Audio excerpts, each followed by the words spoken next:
ഞാൻ കഴിഞ്ഞ ദിവസത്തെ വീഡിയോയിൽ പറഞ്ഞായിരുന്നു 10-20 ദിവസം കഴിയുമ്പോഴത്തേക്കും ചെറി പറിക്കാൻ തുടങ്ങും, ചെറിയെല്ലാം ആയി വരുന്നേ ഉള്ളത്. പക്ഷേ ഞങ്ങൾ ഇന്ന് തൊട്ട് ചെറി പറിക്കാൻ തുടങ്ങി. ഇതിനകത്ത് പല ലൈനിലും ചെറി ആയിട്ടില്ല, എങ്കിലും ആയ ലൈനിൽ മറ്റേ ശരിക്കും പഴുത്തതുണ്ടാവും. താഴെ വീണ് പോകുകയോ വേസ്റ്റായി പോവുകയൊക്കെ ചെയ്യാതെ നമ്മൾ ഇന്ന് മുതൽ ചെറി പറിക്കാൻ ആരംഭിച്ചു കേട്ടോ. പഴുത്ത നോക്കിയിട്ട് ഞങ്ങൾ വന്നോട്ട് ചെറി പറിക്കുകയാണ്.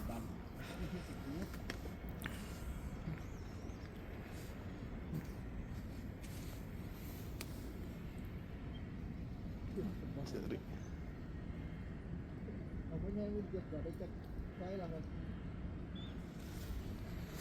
ഇത് നമുക്ക് കൊല അടക്കം പറിക്കാൻ പറ്റത്തില്ല, ഇത് ഓരോന്നോരോന്നോരോന്നോണം പറിക്കാൻ.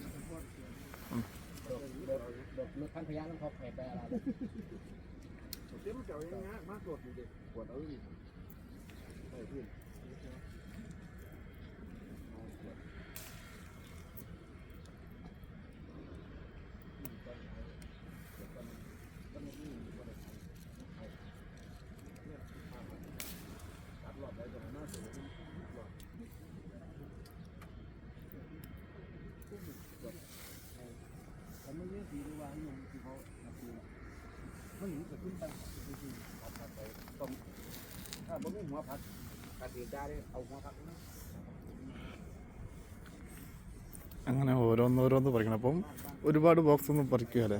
ഞങ്ങൾ 4 പേരാണ് ഈ വണ്ടിയിൽ. ഇപ്പോൾ ഈ മെഷീനിൽ ഞങ്ങൾ 4 പേരാണ് പറിക്കുന്നത്. ഒരുപാട് ബോക്സൊന്നും ഒരാൾ പറിക്കത്തില്ല. അപ്പോൾ ഞങ്ങളിപ്പോൾ എത്ര ബോക്സ് പറിച്ചു? 1 2 3 4 4 2 6 7 ബോക്സേ പറിച്ചിട്ടുള്ളൂ. 4 പേര് കൂടിയിട്ട് 7 ബോക്സേ പറിച്ചിട്ടുള്ളൂ. അപ്പം ഞങ്ങൾക്ക് റെസ്റ്റ് ടൈമാണ്. റെസ്റ്റ് ടൈം എന്ന് പറഞ്ഞാൽ ഞങ്ങൾ ചോറ് കഴിക്കാൻ ഇറങ്ങിയതാണ്. ഇപ്പോൾ നമുക്ക് 11 മണിക്കാണ് ചോറ് കഴിക്കാണ്ട് പറഞ്ഞേക്കുന്നത്, 11 to 11:30. അപ്പോൾ ഞങ്ങൾ 10:50 നിർത്തും, കുഴപ്പമില്ല.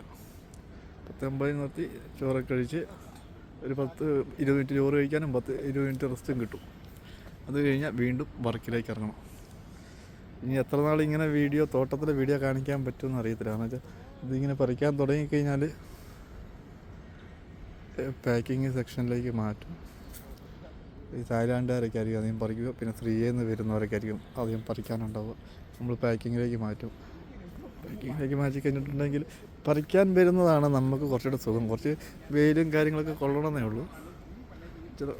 എന്നാലും നമുക്ക് ഒരു കുറച്ചുകൂടെ ഫ്രീഡം കിട്ടും, കുറച്ചുകൂടെ പണിയെടുക്കുമ്പോൾ. കാരണം വെച്ചാൽ പാക്കിങ് തുടങ്ങിക്കഴിഞ്ഞിട്ടുണ്ടെങ്കിൽ മുതലാളിമാർ അവിടെ നിന്ന് മാറുമല്ല, പാക്കിങ് സെക്ഷനിൽ നിന്നും പാക്കിങ്ങിൽ നിന്ന് മാറുമല്ല. കാരണം 2, 3, 4, 5 കണ്ടെയ്നറൊക്കെ ആയിരിക്കും ഓരോ ദിവസം പല ഫ്രൂട്ട്സായിട്ട് കയറി പോകുന്നത്. അത്ര ഫാസ്റ്റിലായിരിക്കും പണി. നമുക്ക് റെസ്റ്റും കാര്യങ്ങളൊന്നും ഒന്നും ഉണ്ടാവില്ല വലിയ കാര്യമായിട്ട്. പക്ഷേ ഇവിടെയാണെങ്കിൽ നമുക്ക് ഒരു താളത്തിനങ്ങോട്ട് വർക്ക് ചെയ്ത് പോയച്ചാൽ മതി. പിന്നെ പാക്കിങ്ങിലാകുമ്പോൾ വേറൊരു വ്യത്യാസമുണ്ട്. ഇവിടെ പുറത്ത് ഫ്രൂട്ട്സ് പറിക്കുമ്പോൾ 12 മണിക്കൂറൊക്കെ കിട്ടുമ്പോൾ പാക്കിങ്ങിൽ ഒരു 1 മണിക്കൂറോടെ അധികം കിട്ടും. ഫ്രൂട്ട്സ് ആയി കഴിഞ്ഞാൽ പറിക്കാൻ തുടങ്ങിക്കഴിഞ്ഞാൽ രാവിലെ ഞങ്ങൾ 5 മണിക്കെല്ലാം വന്നു കഴിഞ്ഞാൽ വൈകുന്നേരം 5 മണിയാകുമ്പോഴാണ് അത് ഞങ്ങളുടെ റൂമിൽ നിന്ന് ഇറങ്ങുന്ന സമയം. ഞങ്ങൾ റൂമിൽ നിന്ന് എപ്പോഴാണോ ഇറങ്ങുന്നത് അതാണ് ഞങ്ങളുടെ വർക്കിംഗ് ടൈം. റൂമിൽ തിരിച്ച് ചെല്ലുന്നത് എത്രയാണോ അതാണ് വർക്കിംഗ് ടൈം. പിന്നെ നമ്മുടെ റെസ്റ്റൊക്കെ, ഭക്ഷണം കഴിക്കാനുള്ള റെസ്റ്റൊക്കെ നമ്മുടെ വർക്കിംഗ് ടൈമിൽ ഉൾപ്പെടുത്തുകയാണ്. കട്ടിങ്ങും കാര്യങ്ങളൊന്നുമില്ല. അപ്പോൾ പറിക്കാൻ നിൽക്കുമ്പോൾ ഒരു 12 മണിക്കൂർ കിട്ടുകയാണെങ്കിൽ പാക്കിങ്ങിലൊരു 13 മണിക്കൂർ കിട്ടും. അപ്പം പറിക്കുന്നത് ഒരു ഓരോ തോട്ടങ്ങളുമായിട്ട് ചില 1 കിലോമീറ്ററിന് അടുത്തുള്ള തോട്ടമുണ്ട് നമ്മൾ താമസിക്കുന്നത്.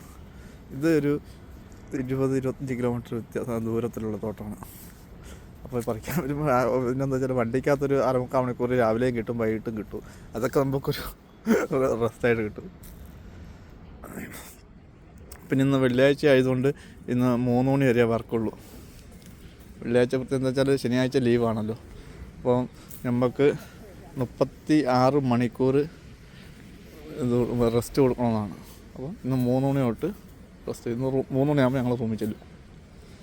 ഇപ്പോൾ സമയം 11:10. 2-3 മണിക്കൂറോടെ ഇവിടെ നിന്ന് പറിച്ചിട്ട് ഞങ്ങൾ പോകും. ഇതൊക്കെയാണ് ഇവിടുത്തെ ഞങ്ങളുടെ വർക്കിങ്ങിൻ്റെ വിശേഷങ്ങൾ. ഞാൻ കഴിഞ്ഞ ദിവസം ഒരു വീഡിയോയിൽ പറഞ്ഞായിരുന്നു 10-20 ദിവസം കൂടെ കഴിഞ്ഞിട്ടേ പറിക്കുള്ളൂ, കാരണം വെച്ചാൽ കണ്ടിന്യൂ ആയിട്ട് പറിക്കണേ. അന്നേരമാണ് സാറ് പറഞ്ഞതിൻ്റെ അത് ഇടയ്ക്കിടയ്ക്ക് കുറേ ലൈനിൽ പഴുത്തിട്ടുണ്ട്, അപ്പോൾ പറിച്ചില്ലെങ്കിൽ ഇതൊക്കെ നഷ്ടപ്പെട്ടു പോകും. എല്ലാം അമേരിക്കയ്ക്കെല്ലാം കയറി പോകുന്ന സാധനങ്ങളാണ്.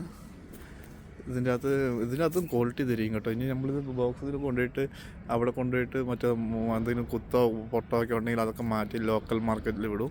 ബാക്കി ഫസ്റ്റ് ക്വാളിറ്റി ഉള്ളതിൽ വലിയ തിരിഞ്ഞിട്ടും അതൊക്കെ ആയിട്ട് ഫസ്റ്റ് ക്വാളിറ്റി അങ്ങനെയൊക്കെ അതെല്ലാം അമേരിക്കയിലല്ലോ യൂറോപ്യൻ ലൈനിലേക്ക് കയറിപ്പോവും. ഇവിടുത്തെ ഫ്രൂട്ട്സ് മാത്രമല്ല നമ്മുടെ കമ്പനിയിലേക്ക് വരിക, പല സ്ഥലത്തു നിന്നുള്ള ഫ്രൂട്ട്സുകളും നമ്മുടെ കമ്പനിയിലേക്ക് വരും. അവിടെ നിന്നാണ് ഇത് പാക്ക് ചെയ്ത് കയറിപ്പോകുന്നത്.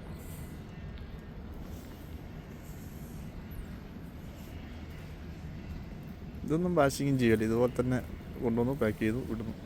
ബാക്കിയുള്ള ഫ്രൂട്ട്സ് എല്ലാം വാഷൊക്കെ ചെയ്തിട്ടാണ് വിടുന്നത്. ആപ്പിള്, കിവി, അപ്പൂഷേക്ക്, പീച്ച്, പ്ലം വാഷ് ചെയ്യുകയില്ല. കാരണം വെച്ചാൽ അതിൻ്റെ പ്ലമ്മിൻ്റെ പുറത്തൊരു പൗഡർ കോട്ടിങ്, ഒരു ചാര കളറ് പൗഡർ കോട്ടിങ് ഉണ്ട്, അത് വാഷ് ചെയ്ത് അത് പോകുന്നുണ്ട്, അതൊന്നും വാഷ് ചെയ്യല. കിവി എല്ലാം വാഷ് ചെയ്യും. കിവി, പീറ് ഇതെല്ലാം വാഷ് ചെയ്തിട്ട് കയറിപ്പോകുന്ന സാധനം. ഇവിടെ സാധനം ഇല്ലാത്തപ്പോൾ അർജൻറ്റീന അങ്ങനെയുള്ള മേഖലകളിൽ നിന്നും ഇങ്ങോട്ട് സാധനം ഇറക്കുന്നുമുണ്ട് കമ്പനി. ഇപ്പോൾ ഒക്കെ ആപ്പിൾ ഇവിടെ ഇല്ല, ആപ്പിൾ ഇല്ലാത്ത സീസണാണ്. പക്ഷേ ഇപ്പോൾ ഇങ്ങോട്ടൊക്കെ ആപ്പിൾ വരുന്നത് അർജൻറ്റീന അങ്ങനെയുള്ള രാജ്യങ്ങളിൽ നിന്നാണ് ഇപ്പോൾ ആപ്പിൾ ഇങ്ങോട്ട് വരുന്നത്. ഇതിനകത്തൊക്കെ ഒരുപാട് പശിക്കൂടുണ്ട് കേട്ടോ. ഇതിൻ്റെ അകത്തൊക്കെ പശിക്കൂടുണ്ട്. അതിൻ്റെ അകത്ത് 4-5 കുഞ്ഞുങ്ങളൊക്കെ ആയിട്ട് വട്ടം വിരിഞ്ഞിരിക്കുന്നുണ്ട്, ചെറിയ ചെറിയ കുഞ്ഞുങ്ങൾ. ഞാൻ അടുത്തൊരു വീഡിയോയിൽ മറ്റേ ഒരു കൂട് കാണുമ്പോൾ കാണിച്ചു തരാം. ഓക്കെ, ചെറിയ വീഡിയോയിൽ നിർത്തുവാണ്. മാക്സിമം എല്ലാവരും കാണും.